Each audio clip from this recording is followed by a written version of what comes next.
अच्छी है। और ऐसे पीते पीते पीते उसको उसका टेस्ट लग जाता है और फिर वो खुद मांगता है एक दिन, अरे भाइयों पार्टी हो रही है, दारू है भाई। लेकिन ये जो भोपाल में था तो क्या मांगता था? इलायची फ्लेवर दूध, केसर पिस्ता दूध, रोज फ्लेवर दूध, रोज रोज हर रोज मिल्क विद रोज। ले दिल्ली पहुंचे, इसने दारू मांग ली, तो दिल्ली में क्या मिला इसको? संग। तो हमारे जीवन में जो इच्छाएं आती हैं, इच्छाएं संगति से आती हैं, आदतें आती हैं संगति से आती हैं। हमारे जीवन का लक्ष्य क्या होगा, ये किससे आता है? संग से आता है। जैसे हम देखते हैं कि ना, वैसे तो कैकेयी का प्रेम भगवान श्री रामचंद्र जी के लिए इतना अद्भुत था, मतलब कौशल्या के समान प्रेम करती थी वो। लेकिन संग कर लिया किसका? कैकेयी। कैकेयी का संग करने की वजह से क्या हुआ? सारा भाव ही बदल गया कैकेयी का। तो इसे मंथरा का संग किया, मंथरा का संग करने वजह से कैकेयी का पूरा भाव चेंज हो गया।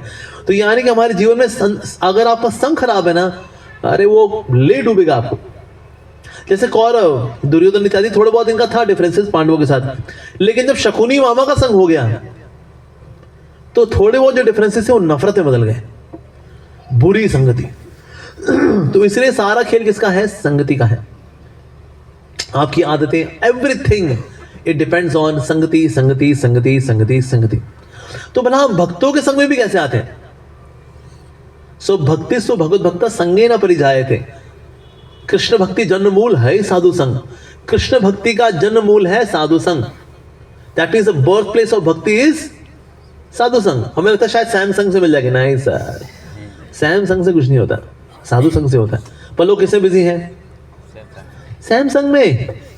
साधु संग करना पड़ता है। सो साधु संग is the birth place of भक्ति। सबकी बर्थ प्लेस होती है, किसी बर्थ प्लेस होगी रायबरेली, किसी की बर्थ प्लेस होगी लखनऊ, किसी की बर्थ प्लेस कानपुर, किसी की बर्थ प्लेस बरमूडा ट्राइंगल, लेकिन सबकी कोई ना कोई बर्थ प्लेस होती है, राइट? भक्ति की भी तो कोई बर्थ प्लेस होनी चाहिए। क्या है भक्ति की बर्थ प्लेस? साधु संग। जहां संत महात्माओं का संग है वही वास्तव में बर्थ प्लेस है। अच्छा, आप किसको लव स्टोरी अच्छी लगती है? अच्छा, तो कुछ नहीं थी, साधु लोग है ना, कहते हैं अरे प्रभु जी हमसे गंदी बातें मत करिए, प्रेम कहानियां हमें मत सुनाइए आप प्लीज, ठीक है? लेकिन मेरे को तो प्रेम कहानी बड़ी अच्छी लगती है, मैं आपको प्रेम कहानी सुनाता हूँ। ये है मल के कीड़े की और मधुमक्खी की प्रेम कहानी है। अरे ऐसे कैसे हो सकता है? कहाँ मल का कीड़ा, कहाँ मधुमक्खी, उनका प्यार वाला कैसे हो सकता है? प्यार अंधा होता है, सब हो जाता है। तो दोनों का प्यार हो गया, मधुमक्खी का प्यार हो गया मल के कीड़े के साथ। तो मल का कीड़ा बोलता था कि ना देखो मैंने मल्टी स्टोरी अपार्टमेंट तैयार करके रखे हुए हैं। तो मधुमक्खी को पता था कौन सा इसका मल्टी स्टोरी अपार्टमेंट है जो रोज ऊपर से गिरता है कहीं से और नई स्टोरी ऐड होती है उसमें, और ये कहता है ये बहुत बढ़िया अपार्टमेंट है। तो अक्सर मधुमक्खी बोलती थी कि हमें ना किसी अच्छी जगह सेटल होना चाहिए, किसी और जगह ना। अरे क्या इतनी बढ़िया जगह है, क्या खुशबू है, अरे क्या बड़ा है, क्या मल की खुशबू तेरी, कौन ही। अब मधुमक्खी बड़ी मतलब सोचते हैं क्या करूं, क्या करें, कैसे इसको पटाऊं, कैसे समझाऊं। लेकिन एक दिन आता है जब हर व्यक्ति अपनी माशूका की बात को सुनता है। कौन सा दिन? 14 फरवरी, दीपावली का दिन होता है, नहीं सॉरी वैलेंटाइंस डे। तो फिर एक समय ना मधुमक्खी ने बोला, अरे जानू चलते हैं ना, चलो कहीं घूम करके आते हैं ना। अब मल की कीड़े का पता नहीं कहाँ लेकर के जाएगी यार, इतना बढ़िया जगह है, कहाँ लेकर के जाएगी मेरे को ये। तो उसने कहा ठीक है मैं थोड़ा तैयार होकर आता हूँ। तो अंदर गया, थोड़ा सा मल वगैरह नाक के अंदर रखा कि मैं इसको मिस ना करूँ, इसकी इतनी बढ़िया खुशबू है इसकी, तो मैं इसको मिस ना करूँ। तो अंदर नाक में ठूस ठास करके आ गया, चलो चले चलो चले। और फिर मधुमक्खी ने मल की कीड़े को उठा करके लेके गई और फूलों पे रखा और बोला सूंघो। उसने सूंघा, सेम है, सेम है। मधुमक्खी ने कहा यार सेम कैसे हो सकता है, कहाँ फूलों की खुशबू, कहाँ वो मल की बदबू। तो दोबारा सूंघो, बता रहे हैं सेम है, सेम है। मधुमक्खी ने कहा कुछ तो गड़बड़ है। उसने ऐसे झांक के देखा, गंदा आदमी नाक के अंदर मल ठूस के आया हुआ है, किससे शादी करने जा रही मैं। मधुमक्खी ने कहा देखो डार्लिंग, खाना पीना बाद में, सबसे पहले नहाना। अब मल का कीड़ा दिमाग तो उसका है नहीं, तो मधुमक्खी ने उसको उठाया, पास में एक स्विमिंग पूल था, वहां जाके लगे उसको छान दिया, उसका नाक का सारा मल निकल गया। फिर उसको लेकर के आए वापस फूलों में, कहते अब सूंघ हो। अब उसने सूंघा, अरे ये क्या है रे, बेहोश हो गया वो। उसको उठाया, ए उठ उठ उठ उठ। फिर वो फिर से उठा, कहता अपनी जीभ बाहर निकाल। फिर जीभ बाहर निकाली, मधुमक्खी ने एक बूंद शहद का जीभ पे रखा, उसके अरे फिर बेहोश हो गया। फिर उसको उठाया, कहता ये कौन सी जगह ले आई तू? कहता यार ये फूल है, फूल जो तू वहां रहता है ना तेरे मल के मल्टी स्टोरी अपार्टमेंट के अंदर, जो तेरे नए नए पिज्जा गिरते हैं ऊपर से, जिनको तो लगता है अरे वाह क्या पिज्जा है, यही पिज्जा यही खा जा। ये है शहद, ये होता है। कहाँ वो गंदे मल की बदबू और कहाँ ये फूलों की खुशबू, कितना अंतर है दोनों के अंदर। अब तो यहीं पे रहेंगे ना? कहते हाँ जी अब यहीं पे रहेंगे। And then they happily lived there after, happy ending. तो ये स्टोरी वाला किसकी है? ये हमारी स्टोरी है। हमारे जीवन में भी हम भी कभी थे मल के कीड़े। ये भक्त लोग कौन? मधुमक्खी। हम सोचते भाई अरे यार ये बढ़िया जगह है, कहाँ ये हरे कृष्णा करेंगे अपन लोग, यार फंसा रहे हैं हम लोग ये। और क्या नहीं तो कितनी बढ़िया दुनिया है, ये दुनिया बड़ी सजीली, ये दुनिया बड़ी रंगीली। ओए पता नहीं है फिर ये क्या हरे कृष्णा करना पड़ेगा, फिर ये टीका पीका लगाना पड़ेगा हमको। टीका लगा तो लिया हमने पोली का बचपन में, और कितने टीके लगाएंगे हम? तो अक्सर लोग बहाने देते हैं। डिवोटीज अक्सर बोलते हैं आइए ना, वो बिजी चल रहे हैं ना, ऐसी आ नहीं पाती इसलिए बिजी चल रहे हैं ना। जैसे कि व्यक्ति था, उसको बहुत भूख लगी थी, तो एक तरीका होता है भूख को मिटाने के ना, पेट को दबा दो। तो खंबा लिया उसने और खंबे को कस के पकड़ के पेट दबा दिया, थोड़ा आराम मिला।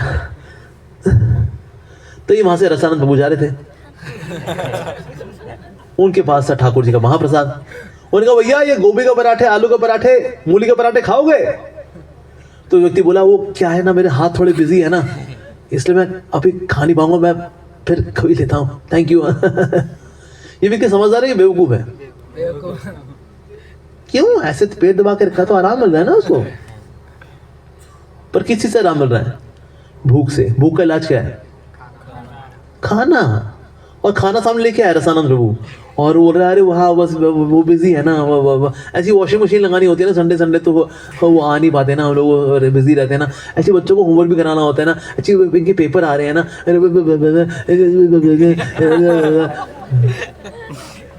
तो ऐसे लोग इस प्रकार से बहाने लगाते रहते हैं, और वो स्टॉप गैप सोल्यूशन, अगड़म तिगड़म वाले जो है सोल्यूशन उसमें लगे रहते हैं वो लोग। लेकिन भक्त लोग हैं जो आकर के हमारा जीवन बदलते हैं। भक्त आते हैं, भक्तों के वजह जीवन बदलता है। तो किसी के जीवन में भक्ति कैसे आएगी? किसी भक्त से ही आएगी वास्तव में। एक माता जी थी, उन्होंने पीएचडी कर रही थी, वो नास्तिकवाद में, ईश्वर नहीं है, और पीएचडी पूरी हो चुकी है, सबमिट करनी फरवरी में, डिग्री आ जाएगी, पीएचडी निरीश्वर, ईश्वर नहीं है। अब दिसंबर का महीना है, हमारे भक्त लोग डिस्ट्रीब्यूशन तो करते ही हैं। तो एक भक्त ने नॉक किया दरवाजा में, मैम आप लेना चाहेंगी भगवदगीता? अब उसको लगा कि क्या पता एक आध पैराग्राफ इसमें से भी निकला है, वैसे मेरी थीसिस तो रेडी है, सबमिट ही करनी है बस 1-2 महीने बाद। उन्होंने कहा ठीक है दे दो। और माता जी ने ले ली, भगवदगीता ले ली और पढ़ना शुरू कर दिया। अभी अध्याय पढ़े थे, अध्याय 1, अध्याय 2, अध्याय 3, अभी 3 अध्याय पढ़े बस, दैट्स इट। फिर माता जी ने लेफ्ट हैंड में अपनी थीसिस ली और राइट हैंड में लाइटर लिया और दोनों का मिलन कराया और अपनी थीसिस जला के राख कर दी। और फिर उसके बाद माता ने पूरी रात बैठ कर पूरी भगवदगीता पढ़ी, और आज वो दीक्षित भक्त है, इस्कॉन के 16 माला करने वाली। सोचिए अगर कोई भक्त हमारे जीवन में ना आए, हम लोग कहाँ के कहाँ ही निकल जाए। एक्चुअली सिर्फ ऐसा नहीं कि कोई नास्तिक है, नास्तिकवाद में पीएचडी फुल फॉर्म है मतलब परमानेंट हेड डैमेज। ये हेड डैमेज हो चुका परमानेंटली, क्योंकि क्या हो गई अब पीएचडी। अरे बाबा, तो भक्ति आती जीवन में कैसे? भक्त के संग से। और इसके कई सारे उदाहरण हैं, जैसे फॉर एग्जाम्पल श्रील भक्ति सिद्धांत सरस्वती ठाकुर प्रभुपाद, यानी हमारे प्रभुपाद जी गुरु महाराज जी। अभी उस वक्त आए थे जब ब्रिटिशर्स का राज था इंडिया में। अब जितने भी ना जवान और समझदार बुद्धिजीवी लोग थे, वो सबके सब गौड़ी मठ में फुल टाइम ज्वाइन किए हुए थे, भक्ति सिद्धांत महाराज जी के अनुगत होकर के। अब अंग्रेजों को लगता था कि ऐसा तो नहीं ये व्यक्ति को षड्यंत्र रचना हमारे खिलाफ, सारे जवान बुद्धिमान लोग जो है इसने एडमिट कर रखे हैं अपने मठ के अंदर, इसने कोई मूवमेंट खड़ी कर दी तो। अब हालांकि बक्से मारने का ऐसा कोई मूड है ही नहीं, लेकिन उन्होंने क्या किया, एक इंडियन को जो कि पढ़ा लिखा समझदार इंडियन था, उसको एज ए जासूस भेजा। उसको गंजा वंजा बना करके, शिखा विखा लग करके, उसको तिलक विलक लगा करके जासूसी कर, देख के लोग क्या करते हैं, ऐसा तो नहीं है कोई षड्यंत्र खेल रहा है हमारे खिलाफ। और वो आया अपना शिखा विखा बना करके, धोती वोती पहन करके, देखें भाई क्या चल के आ रहा है भैया यहाँ पर। आया, बैठा, क्लास में बैठा, सुना सुना सुना, सुनते सुनते सुनते वो ये भूल गया कि वो यहाँ जासूसी करने के लिए आया था। और वो क्लास थी 3 या 4 घंटे की क्लास थी। वो 3 घंटे 4 घंटे क्लास में बैठा रह गया और पूरा भूल गया कि वो जासूसी करने के लिए आया। उसने सोचा, अरे भाई हम तो यहाँ जासूसी करने के लिए आए थे, हमें तो गुरु मिल गए यहाँ पर। उसने वहां रिजाइन किया, अंग्रेजों के यहाँ पर फुल टाइम ज्वाइन किया। अरे वो साधु संघ मिल गया जी। ऐसे एक और बड़ा सुंदर उदाहरण आता है हनुमान जी का। जब लंका की ओर जो है वानर सेना ब्रिज बना रही थी, तो ब्रिज जो है रास्ते में ही है, अभी पूरा नहीं बना है अभी। अब रावण ने देख लिया कि ना एक ब्रिज है जो हमारे लंका की ओर बन रहा है, तो वहां पर ना एक जो होती है ना जल परी होती है, उसको भी उसने बांध के रखा था एज अ स्लेव कि नौकरानी है तू, नीचे जा तैर करके और नीचे जो ब्रिज है ना उसको तोड़ करके टुकड़े टुकड़े कर दे उसके। अभी जल परी थी, नीचे से जा करके इसने तोड़ना शुरू कर दिया, इसने ब्रिज को तोड़ना शुरू कर दिया। हनुमान जी वहां रक्षा कर रहे थे। हनुमान जी ने कहा कौन है, कौन है यहां पर? तभी बाहर आई, बाहर आके देखा उसने हनुमान जी को। हनुमान जी हैंडसम हंकी, अरे यार क्या बंदा है यार, क्या बंदा है यार। हनुमान जी ने बोला क्या कर रही तू यहाँ पर? ब्रिज जो है मतलब तोड़ रही थी मैं। ब्रिज को तोड़ेगी तू? हम लोग दिन भर मेहनत करके यहाँ वानर सेना ब्रिज बनाएगी और तू तोड़ेगी उस ब्रिज को? है कौन तू, है होती कौन है? तो क्या तो तोड़ूंगी मैं। वो तो देखे जा कहता, अरे भाई क्या बंदा है यार, भाई दिमाग खराब हो रखा है जलपरी का। हनुमान जी का ब्रिज तोड़ने से पहले तेरे को मेरे से युद्ध करना पड़ेगा। तो उसने कहा ठीक है मैं रेडी। अब लड़ना शुरू किया, कभी यहाँ चिपके हनुमान जी यहाँ घुसा मारे उसको, फिर यहाँ से चिपके फिर हनुमान जी यहाँ घुसा मारे। हनुमान जी ने कहा तू चिपकने आई है या तू लड़ने के लिए आई है? जलपरी बोली आप इतने हैंडसम हो हनुमान जी, आपको देखे ना मेरा तो मतलब सारा भाव ही बदल गया मेरा तो हनुमान जी ने कहा मतलब तू मेरे साथ फ्लर्ट करने के लिए आई है? बदमाश, मैं श्री रामचंद्र जी का सेवक था, हूं और रहूंगा, दफा हो जाए यहां से। अब जलपरी ने कहा वाह, एक तो सुंदर, ऊपर से चरित्रवान, ऊपर से हरि का भक्त, भाई रिजाइन मारो भाई। और रावण के यहाँ से रिजाइन मार दिया जलपरी ने, और फिर यहाँ से कंट्रीब्यूट करना शुरू कर जलपरी ने ब्रिज बनाना। रावण ने देखा लो, हमने सोचा था ब्रिज टूटेगा है तो और तेजी से बन रहा है। जलपरी नीचे से कंट्रीब्यूट करना, नीचे से पत्थर लेकर के आती, उसमें लिखती है राम, और बोझ भी जोड़ रही थी वापस ऐसा। अब यहाँ पर किसका संग मिल गया जलपरी को? हनुमान जी का संग मिल गया। हनुमान जी का संग मिला और उनका पूरा भाव चेंज हो गया। तो इस तरह से देखते हैं, ऐसे कितने ही एग्जाम्पल्स हैं। When somebody becomes a devotee, कोई व्यक्ति भक्त बनता है तो किसी ना किसी भक्त के संग में आकर के भक्त बन जाता है। ऐसे कितने ही एग्जाम्पल्स हैं एक्चुअली। साथ ही हम जब भक्तों के संग में आते हैं तो बना हमें लाभ क्या मिलता है? हम जो भक्तों के संग में आते हैं, सबसे पहला लाभ आता है प्रेरणा। भक्ति करने के लिए क्या चाहिए? प्रेरणा माता जी चाहिए ही चाहिए। और प्रेरणा माता जी कहाँ आती है? भक्तों के संग में। इस संसार में क्या है ना, संसार में एक ग्रेविटेशनल पुल है, गुरुत्वाकर्षण शक्ति का पुल है, जो कि हमें नीचे ही खींचता है। तो इसलिए जो चीज हमें नीचे खींचे, अगर किसी चीज को मुझे आकाश में डालना है तो मुझे क्या चाहिए? एस्केप वेलोसिटी चाहिए। क्या चाहिए? Escape velocity. कितनी होती है एस्केप वेलोसिटी? कौन बताएगा फिजिक्स वाला? 11.2 किलोमीटर पर सेकंड स्क्वायर पर सेकंड। यस, 11.2 किलोमीटर पर सेकंड की स्पीड से कोई चीज अगर फेंकी जाती है तब जाके वो it can escape the gravitational pull. नहीं तो हर चीज कहां जाती है? नीचे जाती है। सब संसार में अज्ञानता हमें नीचे खींचती है। अरे भक्ति मत कर, अरे छोड़ दे, अरे क्या मिलेगा, अरे रहने दे। आपको ग्रेविटेशनल पुल के अगेंस्ट जाना पड़ता है, पर उसके लिए आपको चाहिए एस्केप वेलोसिटी, और वो है प्रेरणा। प्रेरणा आती है तो भक्तों के संग में आती है। एक समय नारद मुनि ने एक श्लोक सुना, लव मात्र साधु संग सर्व सिद्धि होय। अगर कोई क्षण मात्र भी किसी साधु का संग कर लेता है तो उसको क्या मिलेगा? सब प्रकार की सिद्धि उसको प्राप्त होगी। ऐसा कैसे पॉसिबल है भला? क्षण भर भी किसी साधु का संग हो जाए तो सिद्धि प्राप्त हो जाएगी। तो नारायण के पास गए, नारायण नारायण, अरे प्रभु ये ना क्षण भर अगर भक्त का संग हो जाए तो उसको सिद्धि प्राप्त हो जाए, ऐसा भला कैसे संभव है? तो नारायण ने कहा कि भगवान नारायण ने कहा कि देखो ये ना भोपाल में फला फला घर है, ये उसका एड्रेस है, और वहां पर एक गमला पड़ा हुआ है, उस गमले के नीचे केचुआ है, उस केचुए से जाके पूछो। अच्छा केचुआ बताएगा? ओके। तो जीपीएस लगाया, जीपीएस लोकेशन के अनुसार पहुंचे, एकदम गमला उठाया, वहां केचुआ था। नारायण ने कहा केचुए भाई अगर क्षण भर किसी साधु का संग अगर हो जाता है तो उसका क्या लाभ होता है? केचुए नारद मुनि को देखा और मर गया वो, उसकी नब्ज चेक की। नारद मुनि ने कहा अरे ये तो निपट गया है, तो बड़ा खतरनाक सवाल है, सुनने वाला मर जाता है सुनकर के। वो फेरा नारायण के पास, नारायण नारायण, कहता प्रभु बड़ा खतरनाक सवाल है। केचुए ने सुना, केचुआ तो मर गया? अच्छा केचुआ मर गया, ओ अच्छा ऐसा करो, ये ना भोपाल में फला फला गौशाला है, वहाँ एक बछड़ा है, उससे पूछ कर क्या हो। कहते ये तो नहीं मर जाएगा ना, गौ हत्या का पाप लगेगा मेरे को, नहीं तो जाओ जाओ जाओ पूछो पूछो। नारायण नारायण पहुंचे, बछड़े से पूछा बछड़ा कैसे हो? और ये बताओ अगर एक क्षण अगर किसी साधु का संग मिल जाए तो उसको भला उसका क्या लाभ होता है? बछड़े ने देखा नारद मुनि को,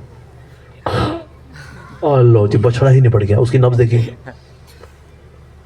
भाई ये तो बड़ा कातिलाना सवाल है, केचुआ भी निपट गया, बछड़ा भी निपट गया, अब क्या करें? उसके बाद ये पहुंचे, फिर नारायण के पास, प्रभु आप जवाब दे दो ना, क्यों ये जिगजैग जिगजैग लगा कर रखा है, जिसको टपकाना वैसे टपका दो, आप ये सवाल सुना करके को टपकाते हो उस बेचारे को। तो भगवान नारायण ने कहा ठीक है।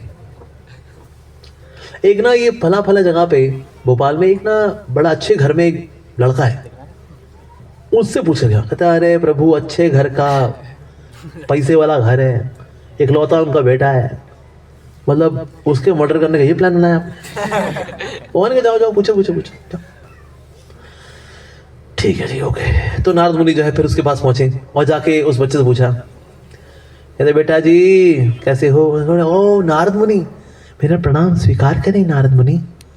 नारद मुनि ने कहा अच्छा वो क्या है नाम? कहते नहीं नहीं पूछे ना, मैं जानता हूँ आप सवाल पूछने के लिए ना। है तुमको पता है क्या? मुझको पता है सवाल पूछने के लिए आए हो। कहता है लेकिन ना वो डर लगता है मेरे को, तुम इतने प्यारे बच्चे हो, इतना अच्छा घर है तुम्हारा, राजकुमार की तरह रहते हो तुम यहाँ पर, सवाल तुमने सुन लिया, फिर तुमको कुछ हो गया तो? नहीं होगा, आप पूछो पूछो पूछो।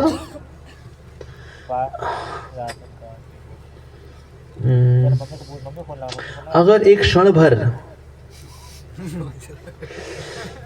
एक साधु का संग अगर हो जाए तो उसका लाभ क्या होता है? क्या मुझे नहीं हुआ कुछ? अरे राजकुमार तुमको कुछ नहीं हुआ? वाह ऐसा कैसे? तो राजकुमार ने कहा जब आपका क्षण भर का संग एक केचुए को मिला तो उसका अगला जन्म बछड़े के रूप में हुआ, और जब बछड़े को एक क्षण का आपका संग मिला तो अगला जन्म मेरे रूप में हुआ है। अब मैं इस जन्म भक्ति करके भगवान के धाम चला जाऊंगा। ये लाभ होता है अगर क्षण भर किसी साधु का, सच्चे साधु का संग मिल जाए तो ये लाभ हमको मिलता है। साथ ही और क्या लाभ मिलता है हमें? अगर हम किसी साधु के संग में आएंगे तो शास्त्र हमको समझ में आते हैं। कई बार लोग शास्त्र पढ़ते हैं ना, समझ में नहीं आता, कहते क्या लिखा है यार भगवद गीता के अंदर। एक बंदा बोल रहा है भाई तू लड़ ले, दूसरा बोल रहा है मेरे को लड़ना नहीं, फिर बंदा बोलता है भाई तू लड़ ले, अरे मेरे को लड़ना नहीं। पूरी किताब तो इसमें निकल गई यार। फाइनली एक ने बोला स्यापा मुकाओ लड़ो। यही तो है गीता भाई, मोटा मोटा एक बंदे को इंस्पायर करना है लड़ने भिड़ने के लिए। तो कई बार लोग गीता समझना चाहते लेकिन गीता समझ में आती नहीं। लेकिन Bhagavad Gita is not about to just to inspire someone to fight, कि भाई जा तू लड़ो। फिर उसमें एक ही श्लोक होना चाहिए, श्री भगवान उवाच अर्जुन त्वम अम सखा अस्ति अतः त्वम कौरवनाम, बैंड बजाओ अस्ति। एक श्लोक, दैट्स इट। क्या देख तू मेरा दोस्त है भाई, ठोक दे।